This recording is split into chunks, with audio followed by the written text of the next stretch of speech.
Technology has driven our world to a drastic state of vulnerability. With the proliferation of government and corporate surveillance, personal information is targeted and tracked with unimaginable reach. But in this age of rapidly eroding privacy, there are some who have dedicated themselves to the effacement of the digital self.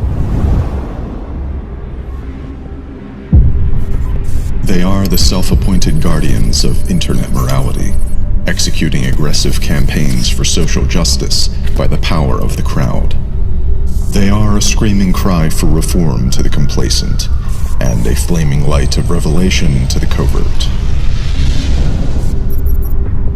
While they demand transparency of government and corporate institutions, they themselves remain hidden in the shadows of the cyberworld. Utilizing the digital screen as a mask, they possess an unbridled authority and instant escape from jeopardy. They possess anonymity. Around noon, Dorian Johnson said he and Brown were walking down this street when a Ferguson police officer confronted them and told them to use the sidewalk. The officer then stopped his car only inches away from the pair and tried to open his door, but the door bounced off the pair and closed on the officer. A struggle ensued, and that's when the officer, 28-year-old Darren Wilson, drew his weapon and fired the first round, hitting Brown. The two ran off, and Wilson continued after them. Johnson says he next hid behind the first car he saw and witnessed the officer get out of his vehicle, follow Brown, and fire at the fleeing teen. According to Johnson, an injured Brown next got on his knees and put his hands up to indicate he had no weapon. The officer continued shooting at Brown several times. Ferguson police offer a different account. Police say Wilson initially stopped the pair for jaywalking and was unaware Brown was a robbery suspect. It wasn't until Wilson saw the stolen items in Brown's hand that he backed up to question the men further. Police said Brown physically assaulted Wilson and during the struggle reached for the officer's gun.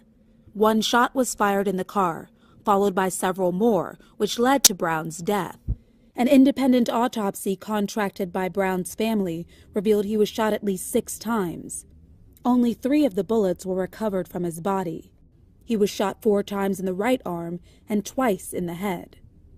One of the 2 bullets entered the top of his skull, suggesting his head was bent forward when he was shot. Another went into his right eye, through his face, exited from his jaw, and re-entered his collarbone, causing several wounds. The autopsy also found Wilson fired the fatal shots from 1 to 2 feet away.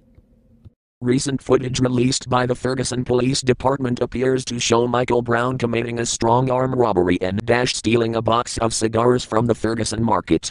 At the same time, the Ferguson Police Chief Tom Jackson acknowledged that the officer who gunned down Michael Brown outside his home was not responding to the alleged theft at the time of the shooting. Michael Brown may have committed theft. That does not provide the police with any justification for having shot him, as he was surrendering to one of their officers. Nor does it justify the lockdown and assault of an entire city of peaceful protesters. A disturbing trend has taken hold in our treatment of these stories.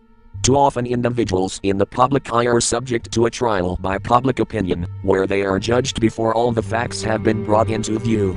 Premature judgment and conviction should be avoided in the case of both the officer and in the case of Michael Brown's alleged actions. Frequently in news coverage, a victim of violence is posthumously scrutinized for character flaws. These flaws are used in an attempt to justify the violent acts that have taken a life and left the families, friends, and community grieving in a search for justice and reason. We anticipate a spectrum of reactions to the release of the security footage. Some might feel that this killing was justified, that Brown was a thug and deserved to be shot. Others may feel that they wrongly supported Brown and may express second thoughts upon learning he was a suspect in this crime. To all of you, we say this: American laws guarantee due process.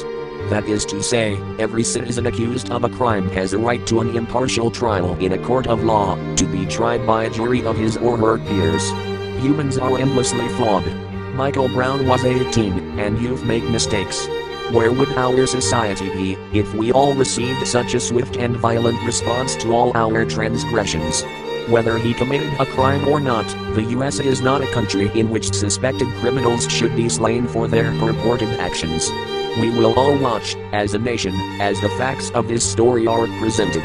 We urge everyone to remain peaceful, but also vigilant and focused, as we continue to fight, not only for justice, but for truth, in all its forms. We are anonymous. We are legion. We do not forgive. We do not forget. Expect us.